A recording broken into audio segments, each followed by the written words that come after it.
साथियों नमस्कार, मैं अभिषेक आपको फिर से अपने इस चैनल पर स्वागत करता हूं। आज हम संविधान के भाग 14 मैंने लिख रखा है, संविधान के भाग 14 अनुच्छेद 8 से अनुच्छेद 23 तक समझेंगे। उसके एक संक्षिप्त इतिहास को भी समझेंगे, वर्तमान उनकी राजनीतिक स्थिति अर्थात इन अनुच्छेदों में जो वर्णित है सिर्फ उन्हीं को समझेंगे परीक्षाओपयोगी दृष्टि से और एक थोड़ी बहुत समझ की दृष्टि से। तो सबसे पहले समझिए कि भाग 14 में है क्या। संविधान के भाग 14 में लोक सेवक एवं लोक सेवा आयोग के बारे में वर्णित है। अर्थात हम में से जितने भी लोग पढ़ते हैं एक बार से ही लोक सेवक जरूर बनना चाहते हैं, छोटे बड़े जैसा भी बनना ही चाहते हैं। तो उनकी क्या स्थिति है संवैधानिक दृष्टिकोण से और उनको भर्ती करने वाले एजेंसियों की क्या स्थिति है संवैधानिक दृष्टि से, हम इसी पर चर्चा करेंगे। थोड़ा सा इसके इतिहास को भी देख लेंगे ताकि आपको समझने में कोई परेशानी ना हो, और फिर ये समझेंगे और ये भी जानेंगे कि इनको क्या क्या चीज़ें एक क्या कह सकते हैं कानूनी दृष्टि से प्राप्त हैं और क्या क्या चीज़ें इन्हें नहीं प्राप्त हैं, और सिर्फ परीक्षाओपयोगी दृष्टि से और थोड़ी बहुत ऐतिहासिक दृष्टि से। तो देखिए, सबसे हमने इनको दो भाग में बांटा, दो भाग में है भी। अध्याय 1 में है, हमने लिख रखा है भाग 1 में लोक सेवक अर्थात जो लोक सेवक हैं उनके कानूनी अधिकारों का या संवैधानिक अधिकारों का जो वर्णन है वो भाग 1 में है, और लोक सेवा आयोग जो है भाग 2 में। भाग 1 में अनुच्छेद 308 से अनुच्छेद 308 से 14 तक है, 14 तक वर्णित है, और फिर 15 से 23 तक भाग 2 में वर्णित है। अब देखिए, इस चीज़ को समझिए कि भारत में जो लोक सेवक है, ब्यूरोक्रेसी है, कहाँ से विकसित हुई, कब से विकसित हुई, और जब विकसित हुई तो फिर उसमें आज़ादी के समय, आज़ादी के बाद क्या बदलाव किया गया, एक कभी आपने सोचा है या आपने जानने की कोशिश की? ऐसे तो एक लोक प्रशासन का विषय है, लेकिन फिर भी हमें समझ होनी चाहिए कि भारत में जो लोक प्रशासन है लोक सेवक है, लोक सेवा की जो इतना सुसंगठित क्या कह सकते हैं फौज है, ये कहाँ से विकसित हुई।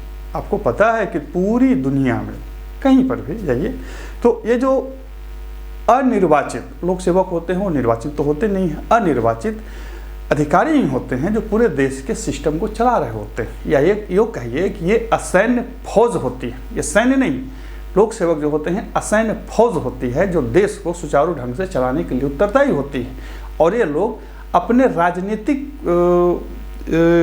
लोगों के जो राजनेता होते हैं उनके निर्देशन में सारे काम को सुचारू ढंग से चला रहे होते हैं।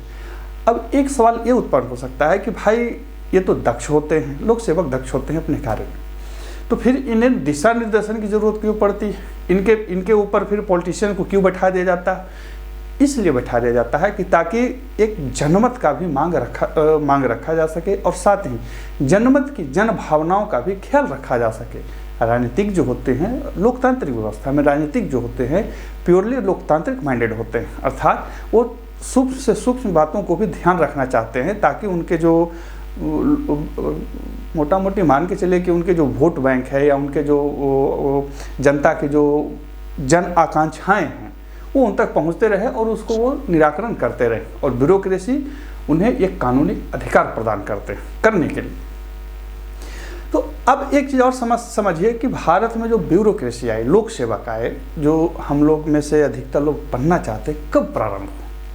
तो मान के चलिए कि आधुनिक समय में जो ब्यूरोक्रेसी है वो अंग्रेजी राज का प्रतिफल है। अंग्रेजी जब आए तो उन्होंने अपने देश से कुछ लोगों को लाया, बाकी यहाँ के लोगों को धीरे धीरे प्रशिक्षित करता रहा ताकि वो इस देश के शासन को चला सके।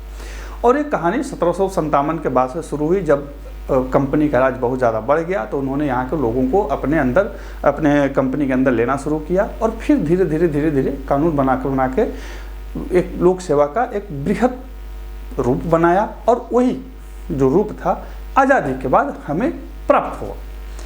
अब जब आज़ादी प्राप्त हो रही थी तो उसमें दो विचारधाराएं थी। एक विचारधारा जिसमें नेहरू जैसे लोग भी थे, वो ये मानते थे कि ये जो लोक सेवक होते हैं किसी भी देश के स्टील फ्रेम होते हैं, ये बहुत अकड़ में रहते हैं, इनको हटा देना चाहिए। चूँकि वो तो लाठी खाए थे, उन्हें पता था। लेकिन एक विचारधारा जिसमें पटेल शामिल थे, वो कहते थे नहीं, ये जो लोहा का फ्रेम है, इसको लौह फ्रेम बोला जाता था ब्यूरोक्रेसी को, ये जो लौह फ्रेम है यही किसी देश को सुसंगठित ढांचे में बांध कर रखती है और ये बाउंड्री फोर्स होती है। और बाद में आपको पता होना चाहिए कि पटेल जो थे यहाँ तक धमकी दे दिए कि यदि इसको हटा दिया जाएगा तो हम मंत्रिमंडल ही छोड़ देंगे, हम राजनीति ही छोड़ देंगे। सोचिए वो कितना उसके कायल थे। और अंतिम में उनकी बात को मान ली गई और बाद में जो जितने भी लोक सेवक थे सबको सेवा एवं शर्तों के साथ रखा गया।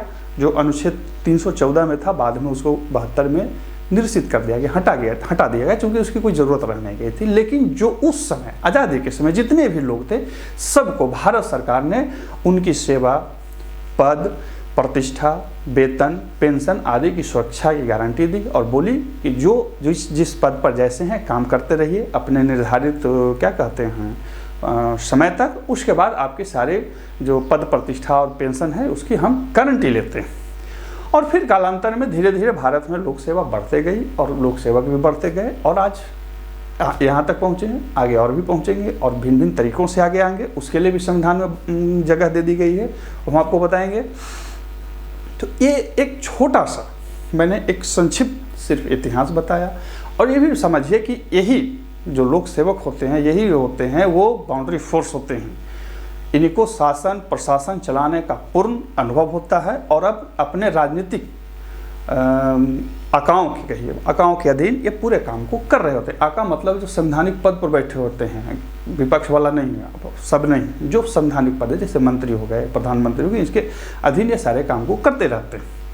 तो हम सबसे पहले समझेंगे लोक सेवक के बारे में। लोक सेवक, सिविल सर्वेंट। सिविल सर्वेंट जो शब्द है वो कंपनी राज की देन है। कंपनी में जो असैन्य कर्मचारी होते थे उनको सिविल सर्वेंट बोला जाता था और ये सेना में नहीं जाते थे, असैन्य कार्य को किया करते थे। प्रारंभ में मुंशी वगैरह से शुरू हुआ और बाद में बड़े बड़े पद तक आते गए। हालांकि प्रारंभ में जो अंग्रेज होते थे वो बड़े पदों को अपने पास ही रखते थे, लेकिन धीरे धीरे 1939 के बाद जब अंग्रेजी मोह टूटा, भारत से अंग्रेज कम आना शुरू हुए, तो भारतीय जो थे ब्यूरोक्रेसी में ज़्यादा जाने लगे और फिर एक बड़े पैमाने पर लोग उसके अंदर जाने लगे। आज़ादी के समय तक पूरे जब जो भारत में ब्यूरोक्रेसी थी, बड़े बड़े पद थे, उसमें 1200 के लगभग लोग थे, उसमें 50% भारतीय थे। तो अब समझिए कि एक बाद में जब देश आज़ाद हुआ तो क्या क्या अनुच्छेद हैं जो ब्यूरोक्रेसी से संबंधित है, लोक सेवक से संबंधित है, लोक सेवक को अधिकार प्रदान किए गए हैं, क्या क्या अधिकार नहीं प्रदान किए गए हैं, उनको एक एक अनुच्छेद से हम समझते हैं। तो सबसे पहले समझिए, देखिए हमने लिख रखा है अनुच्छेद 308, इसमें राज्य की परिभाषा दी गई है। किसकी परिभाषा दी गई है? राज्य की। हमने बहुत पिछले वीडियो में भी बताया था राज्य का मतलब क्या है। राज्य का मतलब हर वो संस्था जो सरकार के कार्य को निष्पादित करती है वो राज्य मानी जाएगी। ठीक है, अब पिछले वीडियो में आप देख सकते हैं, समय नष्ट करना बेकार है। दूसरा है अनुच्छेद 309। देखिए अनुच्छेद 309 क्या कहता है, सीधा देख लीजिए। संघ एवं राज्य की सेवा करने वाले व्यक्तियों का नियोजन एवं शर्त। देखिए इसमें दो चीज़ें याद रखिएगा, पहला संघ और दूसरा राज्य। अर्थात हम में से अधिकतर लोग जो जॉब करते हैं वो या तो संघ के अधीन काम करते हैं या राज्य के अधीन काम करते हैं। संघ के अधीन में बहुत सारे काम होते हैं, पोस्ट ऑफिस का काम है, रेल का काम है, बैंक का काम है, या उनकी अखिल भारतीय सेवाएं हैं। फिर राज्य के अंदर भी काम है, राज्य के बहुत सारे पद हैं जिस पे लोग काम करते हैं, जैसे सचिवालय हो गया, राज्य के बहुत सारे जो जिला होते हैं उनमें काम करने वाले हो गए, तो उनकी एक अलग व्यवस्था होती है और संघ वाले की अलग व्यवस्था होती है। तो अनुच्छेद 309 में उनके पद एवं शर्तों से संबंधित बातों का वर्णन किया गया है। इसमें साफ साफ लिखा गया है कि संघ अपने कर्मचारियों के लिए, राज्य अपने कर्मचारियों के लिए नियम, शर्तें, सेवा इत्यादि बना सकती है। यदि नहीं बनाई है तो जो राष्ट्रपति या राज्यपाल, अर्थात संघ के लिए राष्ट्रपति और राज्य के लिए राज्यपाल जो निर्दिष्ट करें वही लागू होगी। अर्थात 309 में वर्णित है कि संघ सेवाओं के लिए संघ अथवा राष्ट्रपति और राज्य सेवाओं के लिए राज्यपाल या राज्य जिम्मेवार होंगे उनके सेवा शर्तों के लिए। अर्थात किसी व्यक्ति को हम कितना दिन काम कराएंगे, उसका कितना पारितोषिक देंगे, उनकी पेंशन, उनके भत्ते, उनको क्या सुविधाएं देंगे, ये संबंधित राज्य या केंद्र निर्णय लेगा और आप इस पर आक्षेप नहीं कर सकते। अब है 310। 310 कहता है कि संघ या राज्य सेवा करने वाले व्यक्तियों की पदावधि, अर्थात संघ एवं राज्य में जो काम करने वाले लोग होंगे, अर्थात संघ के लिए और राज्य के लिए जो काम करने वाले लोग होंगे, उनके पदावधि की सुरक्षा क्या होगी। तो इन देखिए, जो भी हम में से लोग संघ के लिए काम करते हैं या राज्य के लिए काम करते हैं, हमारी जो पद है वो संबंधित राष्ट्रपति, अर्थात संघ के पद है तो राष्ट्रपति, और राज्य का पद है तो राज्यपाल के प्रसाद पर्यंत ग्रहण करते हैं। अर्थात जब तक राष्ट्रपति चाहेंगे, जब तक राज्यपाल चाहेंगे, हमारी पद और प्रतिष्ठा बनी रहेगी। यदि वो चाहते हैं कि ये नहीं हो तो खत्म कर दी जाएगी। हालांकि उसकी एक अलग कानूनी प्रक्रिया है, लेकिन हमारा जो ओथ होता है, हमारा जो क्या कह सकते हैं पद की जो गारंटी है, वो राष्ट्रपति या राज्यपाल के अधीन होती है। ऐसा क्यों होता है, कभी मन में आया है? इसलिए कि हमारा जो कि भारत में जो पद बनाए गए हैं, जो भी पद हो, एसपी हो, डीएम हो, छोटा सा काम करने वाला प्यून का ही पद हो, व्यक्ति निष्ठ न होकर के वो पदनिष्ठ होता है। अर्थात जो जिस पद पर बैठा हुआ है उस पद की जिम्मेवारी उसकी होती है, वो व्यक्ति की जिम्मेवारी नहीं होती। पुराने ज़माने में क्या होता था, अंग्रेजी राज से पहले वो जो पद होते थे वो व्यक्ति के निष्ठा के ऊपर होता था। राजा बदल गया, पद की निष्ठा बदल गई। लेकिन अभी ऐसा नहीं है, राष्ट्रपति, राज्यपाल, प्रधानमंत्री सब बदलते रहते हैं, लेकिन वो जो पद है वो नहीं बदलता। मान के चलिए कि कहीं के कोई जिला मजिस्ट्रेट है, कहीं के कोई कलेक्टर हैं, कहीं के कोई जज हैं, तो जज की आदमी बदलते रहेंगे, पद नहीं बदलेगी। वो जज साहब वहाँ रहेंगे, जो भी आएंगे उस पद पर बैठेंगे और न्याय करेंगे। तो इसलिए हमारा जो क्या कहते हैं सेवा की जो गारंटी है वो राष्ट्रपति और राज्यपाल के प्रसाद पर्यंत होती है। ठीक है। अब देखिए 311 कहता है कि संघ या राज्य के अधीन सेवा करने वाले लोगों की उसकी नियुक्ति करने वाले प्राधिकारी के अधीनस्थ किसी अन्य द्वारा पदच्युत न करना। देखिए इसको थोड़ा सा अच्छे से समझ लीजिए, एकदम मोटा मोटी आपको समझा दे रहा हूँ कि 311 ये कहता है कि कोई व्यक्ति जिस भी पद पर है उसको उसके जो ऊपर के कर्मचारी अर्थात जिसके अधीन वो काम करता है उसके अलावा किसी और व्यक्ति के द्वारा उसको पदच्युत नहीं किया जाएगा। इसको और समझिए कि मान के चलिए कि हम किसी खास पद पर हैं और हमारी जो नियुक्ति है वो पद किसी बड़े पद के द्वारा होती है। मान के चलिए कि हम एक प्यून है, क्लर्क, छोटा सा प्यून है, और हमारी नियुक्ति जो है, नियुक्ति करने वाले जो अथॉरिटी है, अधिकारी है, वो डीएम है। तो डीएम के नीचे एसडीएम, एडीएम या कोई भी हमारे पद को पदच्युत नहीं कर सकते हैं, अर्थात हमें सेवा मुक्त नहीं कर सकते। जब भी करेंगे तो डीएम साहब ही करेंगे, बाकी कोई नहीं कर सकते हैं। ये किसी भी पद को दी गई एक सुरक्षा गारंटी है, इसलिए ताकि वो अपने काम को सुचारू ढंग से कर सके और उसके कार्य करने में कोई अन्य लोग जो हो अनाधिकृत बाधा न डाल पाए, ताकि हम जो काम करें वो एक निष्पक्षता से करें, हर आदमी हमारे काम पर दबाव न डाले। अब एक चीज मन में आप सोच सकते हैं कि भाई जब 310 कह रहा है कि सेवा करने की जो पदावधि है राष्ट्रपति या राज्यपाल के प्रसाद पर्यंत है, तो फिर ये 311 क्यों कहता है? तो देखिए अंतर है। 310 जो है वो राष्ट्रपति या राज्यपाल के प्रसाद पर्यंत, मतलब राष्ट्रपति जब चाहेंगे वो आपके पद को खत्म कर सकते हैं, आपके जॉब को वापस ले सकते हैं, आपकी दी हुई नियुक्ति को वापस ले सकते हैं। लेकिन 311 ये कहता है कि मान के चलिए कि आपसे कोई गलती हो गई, बात समझ रहे हैं, कोई भी गलती हो गई, आपसे कोई फाइल गलत हो गई, आपके क्रियाकलाप में कुछ ऐसा आपने कार्य किया है जो कानूनी रूप से अवैध है, गलत है, तो वो जो गलत हुआ उसका निर्णय कौन करेगा? तो उसके लिए कोई एक अधिकारी बैठेंगे, वो बताएंगे कि भाई हाँ आपने यहाँ गलत किया, तो उस गलती को आप डिफेंड करेंगे कि नहीं हम गलती नहीं किए थे, हम ऐसा किए थे लेकिन ये ऐसा हो गया। तो ये निर्णय कौन लेगा? तो इस निर्णय के लिए एक व्यक्ति होंगे जो जिनके अधीन आप काम कर रहे होते हैं, वही व्यक्ति निर्णय लेंगे कि आपको पद जो है वो किस प्रकार से आपको सजा दी जाए, पद को अर्थात पदावनति कर दिया जाए, अर्थात आपको और नीचे कर दिया जाए, ट्रांसफ़र कर दिया जाए, या आपके वेतन में कटौती कर दिया जाए। तो ये जो निर्णय लेगा वो व्यक्ति लेगा जिस पद के अधीन आप काम कर रहे हैं, अर्थात जिस पद पर बैठा हुआ व्यक्ति आपको नियुक्ति दिया है वही आपको पदावनति कर सकता है, अन्यथा कोई नहीं करेगा।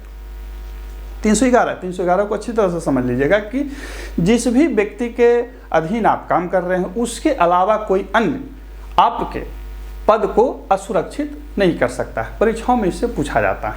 ठीक है, अब देखिए 312 कहता है अखिल भारतीय सेवाएं। देखिए कहता है कि राज्यसभा द्वारा 2/3 सदस्यों द्वारा उत्सर्जित करना।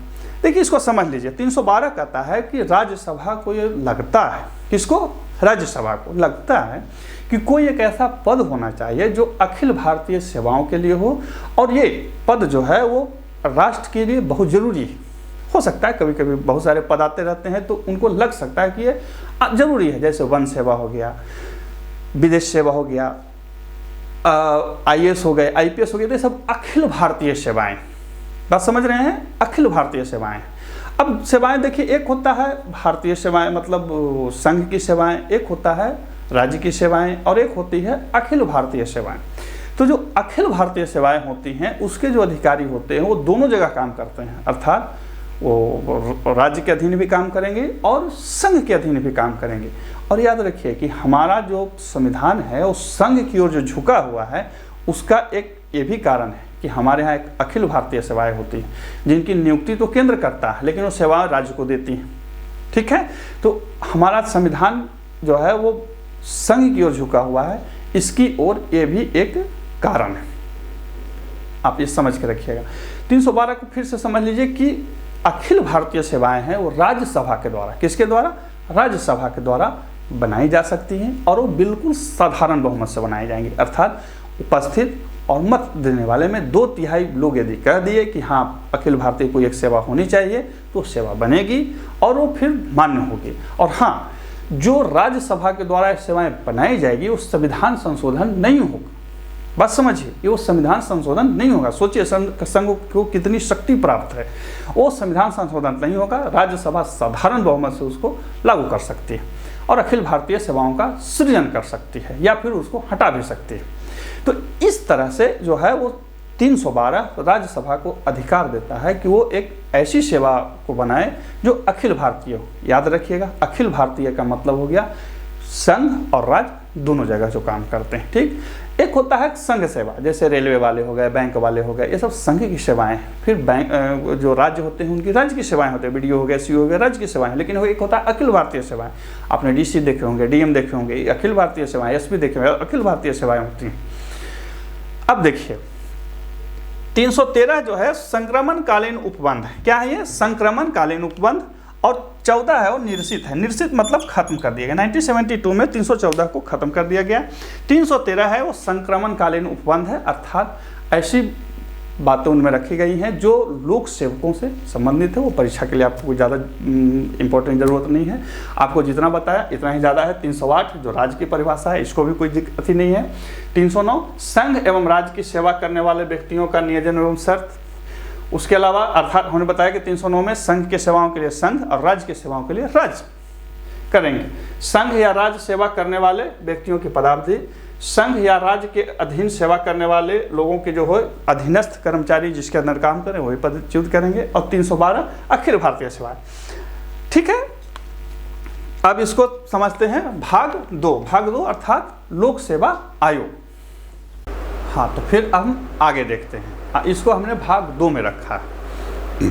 इसमें क्या है कि लोक सेवा आयोग के बारे में अभी तक आपने देखा, लोक सेवकों के बारे में 308 से 314 तक। इसमें हमने देखा कि 312 में जो राज्य क्या कह सकते हैं, राज्यसभा होती है, वो अखिल भारतीय सेवाओं का पदों का सृजन कर सकती है। 311 कर्मचारियों के हितों की जो सुरक्षा होती है वो दी गई है। एक चीज़ उसमें याद रखिएगा कि कोई भी कर्मचारी जब उसके पद से हटाया जाएगा, पद से नीचे लाया जाएगा या उसको कोई आर्थिक क्षति दी जाएगी, तो उसको अपनी बात रखने का पूर्ण अधिकार, ठीक है, कोई भी कर्मचारी वो पूर्ण अधिकार है। सबसे पहले उस पर आरोप लगाए जाएंगे, वो आरोप का जवाब देगा। यदि साहब या जो भी अथॉरिटी बैठी है वो संतुष्ट हुए तो ठीक है, नहीं संतुष्ट हुए तो उसको सज़ा दी जाएगी। लेकिन यदि दंड हुआ है तो सज़ा मिलेगी, इसको एकदम मान के चलें। 311। लेकिन कुछ ऐसी भी चीज़ें होती हैं जहाँ पे यदि चाहे जो जिस अथॉरिटी के अंदर वो काम कर रहे हैं, जिस साहब के अंदर वो काम कर रहे हैं, जिस भी पद के अंदर काम कर रहे हैं, वो बिना पूछे भी उनको हटा सकते हैं। कैसे? जैसे देश विरोधी गतिविधि हो गया, या राष्ट्रपति या संबंधित जो राज्यपाल हैं उसको लगता है कि नहीं कोई क्या कहते हैं, किसी प्रकार की जांच की जरूरत नहीं, पहले हटाओ इसको, तो हटाया जा सकता है। लेकिन एक सामान्य प्रक्रिया है कि उन्हें जिन पर आरोप लगाया गया है एक मौका दिया जाएगा बचने का, अपनी बात रखने का, और फिर उसके बाद कानूनी कार्रवाई होगी। अब हम समझते हैं लोक सेवा आयोग के बारे में, अर्थात पद को तो देखें, अब पद को जो बहाली लेंगे उनको समझेंगे। तो देखिए, लोक सेवा आयोग जो है वो हर राज्य के लिए होती है और एक केंद्र के लिए भी होती है। कभी कभी दो राज्य मिलकर भी संघ को कहते हैं कि भाई एक हमारा परीक्षा ले लो या एक हमारे लिए कुछ काम कर दो, तो वो राष्ट्रपति के अनुमोदन के बाद काम कर सकते हैं। याद रखिए, किसके अनुमोदन के बाद? राष्ट्रपति। राज्यपाल अनुरोध करेंगे तब फिर राष्ट्रपति उन्हें आदेश देंगे और ये काम किया जा सकता है। एक चीज़ और ध्यान रखिएगा कि किसी भी कर्मचारी पर जब आरोप लगाए जाते हैं या कोई भी बात होती है तो राष्ट्रपति कोर्ट से, यानी कि माननीय सुप्रीम कोर्ट से सलाह मांग सकते हैं, और वो जो सलाह होगी वो बाध्यकारी होगी। कई बार भी जब आप किताब पढ़ेंगे वहाँ देखिएगा लिखा होगा, हमने आपको ऐसे भी बता दिया कि इस स्थिति में ऐसे तो जो राष्ट्रपति जो सलाह मांगते हैं वो बाध्यकारी नहीं होती है, लेकिन इस स्थिति हम आगे देखेंगे किस अनुच्छेद में बने थे, इस स्थिति में वो बाध्यकारी होती है। ठीक है, कहाँ पर होती है पहले एक एक करके देख लेते हैं। देखिए, कहता है 315 संघ के लिए एक संघ लोक सेवा आयोग एवं राज्य के लिए राज्य लोक सेवा आयोग होता है। अर्थात 315 ये घोषणा करता है कि प्रत्येक राज्य के लिए एक राज्य लोक सेवा आयोग एवं संघ के लिए एक संघ लोक सेवा आयोग होगी। यदि दो राज्य मिलकर चाहते हैं तो एक संयुक्त राज्य लोक सेवा आयोग भी हो सकती है, या राज्य केंद्र को कहते हैं अर्थात राज्यपाल अनुरोध करते हैं संघ लोक सेवा आयोग से कि हमारे लिए कुछ परीक्षा ले लो, तो वो राष्ट्रपति से अनुमोदन प्राप्त करके वो संघ लोक सेवा आयोग के कार्य कर सकता है। लेकिन आदर्श स्थिति है कि हर राज्य के लिए एक राज्य लोक सेवा आयोग एवं संघ के लिए एक संघ लोक सेवा आयोग होगी। कौन सा अनुच्छेद? 315। 316 कहता है सदस्यों की नियुक्ति और पदावधि। देखिए, जो भी संघ और राज्य के जो लोक सेवा आयोग के जो सदस्य होंगे उनकी नियुक्ति और पदावधि, देखिए उनकी नियुक्ति जो होती है राष्ट्रपति या राज्यपाल के द्वारा की जाती है, और उनका जो पद होता है 6 वर्ष के लिए होता है, और मैक्सिमम 65/62 की स्थिति में ये रहता है। 65 केंद्र के लिए, 62 राज्य के लिए। हमने लिख रखा है 65/62 कर दिया है। लेकिन उनका जो हटाया जाएगा, संघ या राज्य के जो लोक सेवा आयोग के जो सदस्य हैं वो हटाए जाएंगे राष्ट्रपति के द्वारा। किनके द्वारा? राष्ट्रपति के द्वारा। याद रखिए, राज्य लोक सेवा आयोग के जो पद होती है उसको उसके व्यक्तियों का जो नियुक्ति होगा वो राज्यपाल के द्वारा होगा, लेकिन उनको राष्ट्रपति के द्वारा हटाया जाएगा। ऐसा इसलिए ताकि उनके पद की जो सुरक्षा और गरिमा है वो बनी रहे। ठीक है, अब देखिए 317 कहता है लोक सेवा आयोग के किसी सदस्य का हटाया जाना या निलंबन। देखिए, हमने क्या बोला कि वो राष्ट्रपति के द्वारा होगा। देखिए, अब इसमें वर्णित क्या है कि लोक सेवा आयोग के किसी सदस्य का हटाया जाना या निलंबन। मान लीजिए कि कोई एक सदस्य है वो कदाचार में पाए जाते हैं, मानसिक शिथिल हो गए हैं या किसी अन्य कार्य में लिप्त हैं, तो उनको हटाया जाएगा। कौन हटाएगा? राष्ट्रपति हटाएंगे। और जब राष्ट्रपति हटाएंगे तो विभिन्न कानूनी पहलुओं पर विचार करेंगे। क्या करेंगे? वो विचार करेंगे, और विचार करने के लिए वो कोर्ट से सलाह मांग सकते हैं, या कोर्ट को बात बोल सकते हैं कि भाई देखो इसका क्या स्थिति है। कोर्ट जो बात बोलेगा वो उन पर बाध्यकारी होगी। यदि वो कहता है कोर्ट कि हाँ इनको हटा देना चाहिए तो हटा दिए जाएंगे, वो फिर कोई उसमें बीच बचाव नहीं होगी, वो सलाहकारी प्रवृत्ति की बात नहीं होगी। याद रखिएगा, परीक्षाओं में पूछ सकता है आपसे। अब देखिए 318 कहता है कि आयोग के सदस्य एवं कर्मचारी वृंद की सेवा शर्त के विनिमय की शक्ति। अब देखिए, हर एक राज्य संघ अपने जो संघ लोक सेवा आयोग है या लोक सेवा आयोग के जो कर्मचारी हैं उनके लिए संबंधित राष्ट्रपति या राज्यपाल नियम, शर्त, कितने लोग रहेंगे, इसके नियम कानूनों बना सकते हैं। वो स्वतंत्र हैं इसके बनाने के लिए। और उसमें ये नहीं कह सकते हैं कि नहीं भाई जम्मू कश्मीर वाला लोकसभा आयोग में तो 500 सदस्य है तो बिहार वाला में भी 500 कर्मचारी होना चाहिए, नहीं 50 में भी काम चला सकते, जितना मन उतना में काम चलाएं, उसके लिए आप उन पर जबरदस्ती नहीं थोप सकते। किसमें वर्णित है? 318 में। देखिए 319 क्या कहता है? आयोग के सदस्यों को अन्य जगह नियोजन। देखिए इसको समझ लीजिए, एक चीज हम मान के चलिए कि जो भी व्यक्ति एक बार लोक सेवा आयोग के सदस्य या अध्यक्ष बन गए तो भारत सरकार के अधीन किसी अन्य जगह वो काम नहीं करेंगे। लेकिन किसी राज्य के लोक सेवा आयोग का सदस्य यूपीएससी का सदस्य या चेयरमैन बन सकता है, या किसी अन्य राज्य का चेयरमैन वो बन सकता है, अध्यक्ष बन सकता है। ठीक इसी प्रकार से यूपीएससी का संघ लोक सेवा आयोग का जो सदस्य है वो किसी राज्य लोक सेवा आयोग का अध्यक्ष बन सकता है। इसके अलावा किसी भी भारत सरकार के पद पर वो काम नहीं करेगा। अर्थात ये जो सदस्य होते हैं, अध्यक्ष होते हैं, ये ऊपर के पद पर तो जा सकते हैं, नीचे नहीं आएंगे और फिर किसी अन्य जगह भी ये कार्य नहीं करेंगे। ठीक है, इसको इसलिए रखा गया है कि ये निष्पक्ष भाव से काम कर सके। पता लगा कि हम यूपीएससी के या बीपीएससी के चेयरमैन हैं और हमें कोई पद चाहिए, तो हमने भाई क्या करेगा कि किसी से मिल करके कोई एक ऐसा कार्य कर देंगे जो अनैतिक होगा, लीगल होगा, गलत होगा, बाद में हम उस पद को सुशोभित किए और खत्म हो गए, चले गए, तो इससे क्या होगा कि जो नियुक्ति की प्रक्रिया हो गड़बड़ा जाएगी। देखिए लोक सेवा आयोग को ना मेरिट का प्रहरी माना जाता है। क्या माना जाता है? प्रहरी माना जाता है। आज भी भारत में गांव देहात में कहीं भी जाइएगा लोग बोलेंगे पढ़ लिखे का डीएम बनिएगा, मतलब कि हमारे यहाँ शिक्षा का सबसे उच्चतम स्तर तभी माना जाता है जब कोई डीएम बन जाता है। ठीक है, तो उसकी गरिमा को बनाए रखने के लिए इन बातों को रखा गया है।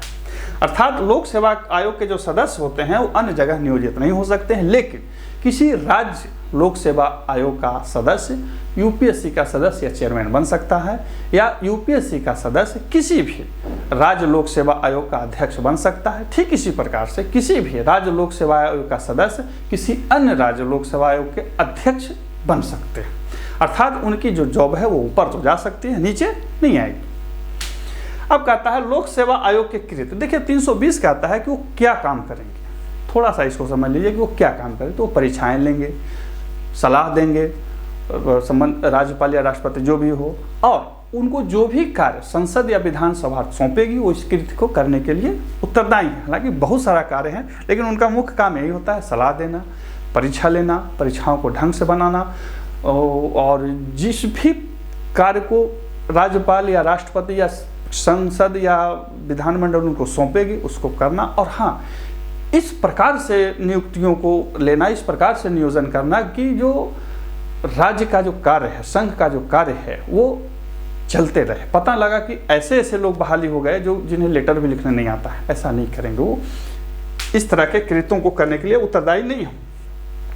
321 कहता है कि आयोग के कृत्य के विस्तार की शक्ति। देखिए इसको समझ लीजिए, जो भी आयोग है, संघ लोक सेवा आयोग या राज्य लोक सेवा आयोग, उनके कार्य जो हैं हमने क्या 20 में देखा, उनके कृत्य क्या क्या है, तो उनके कृत्य को विस्तारित भी किया जा सकता है। तो कौन उनको अधिकार देगा? तो संसद देगी या विधानमंडल देगा। अर्थात मान के चलिए कि बिहार में बीपीएससी को बिहार विधानसभा बोल सकती है, राज्यपाल ये बोल सकते हैं कि भाई तुम फलना काम कर रहे हो, 2-4 काम और करो, तो उनको ये काम सौंप सकते हैं। ठीक है, अब देखिए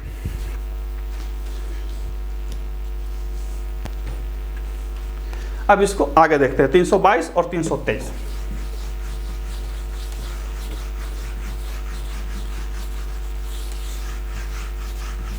देखिए 322 क्या कहता है? 322 जो है उनके पद की सुरक्षा के में सबसे बड़ा कारण है। 322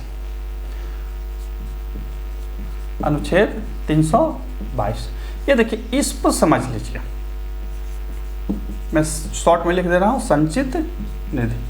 अर्थात संघ लोक सेवा आयोग या राज्य लोक सेवा आयोग का जो वेतन है, भत्ते हैं, खर्चे हैं, ये सब जो है वो राज्य या केंद्र की संचित निधि से होते हैं। अर्थात एक बार जब इनको पदावधि सुरक्षा दे दी गई, एक बार इनकी नियोजन हो गई, एक बार नियुक्ति हो गई, तो इनमें अलाभकारी परिवर्तन नहीं किया जाएगा। इसलिए नहीं किया जाएगा ताकि इनकी पद की प्रतिष्ठा और गरिमा बनी रहे और ये निष्पक्ष भाव से काम कर सके। अर्थात जब परीक्षाओं में पूछे आपसे कि जो लोक सेवा आयोग होते हैं, इनके जो भत्ते हैं, इनके जो वेतन है, किस पर भारित?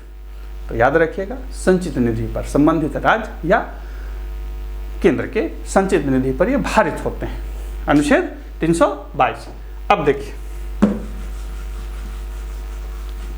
अनुच्छेद 323। देखिए 323 क्या कहता? हाँ, देखिए 323 क्या कहता है? 323 कहता है कि जो राज्य लोक सेवा आयोग या केंद्र की जो आयोग होगी वो प्रतिवेदन देगी। क्या देगी? प्रतिवेदन। क्या देगी वो? प्रतिवेदन। किस अनुच्छेद में है? 323 में। किसे देगी? राज्यपाल या राष्ट्रपति। अर्थात संघ लोक सेवा आयोग है तो वो किसको देगा? राष्ट्रपति को देगा। और राज्य वाला है तो किसको देगा? राज्यपाल को देगा। अर्थात 323 में एक उद्घोषणा है कि जो आयोग है वो सालाना प्रतिवेदन राज्यपाल या राष्ट्रपति को सौंपेंगे और फिर वो दोनों, मतलब राष्ट्रपति और राज्यपाल, विधानमंडल के समक्ष रखेंगे कि ये काम नहीं हुआ, ये काम है, और उस पर फिर परिचर्चा होगी और फिर आगे उस पर कार्रवाई होगी। तो इस प्रकार से हमने देखा भाग 1 एवं भाग 2 के द्वारा भारत में लोक सेवक एवं लोक सेवा आयोग। हो सकता है कि इसमें कुछ चीज़ें मिस हो गई होंगी, हालांकि हमने बहुत सारे जगहों से इन सोर्सों को रखा है, सिर्फ एक जानकारी भाव से। बाकी याद रखिए कि जब आप परीक्षाओं में बैठते हैं तो आपकी जानकारी और समझ वहाँ मायने रखती है, और जानकारी का सबसे उत्तम साधन किताब होते हैं। आप किताबों को पढ़िए, और इस वीडियो वगैरह जो है हम आपकी सिर्फ जानकारी को, जो अब मान के चलिए कि कहीं आप बिजी जगहों पे ईयरफोन लगाइए, कान में मोबाइल पर देखते रहिए, ताकि एक रिन्यूअल होते रहे, आप उससे जुड़े हुए रहें। ठीक है, फिर अगले वीडियो में अगले विषय के साथ आएंगे। तब तक के लिए नमस्कार।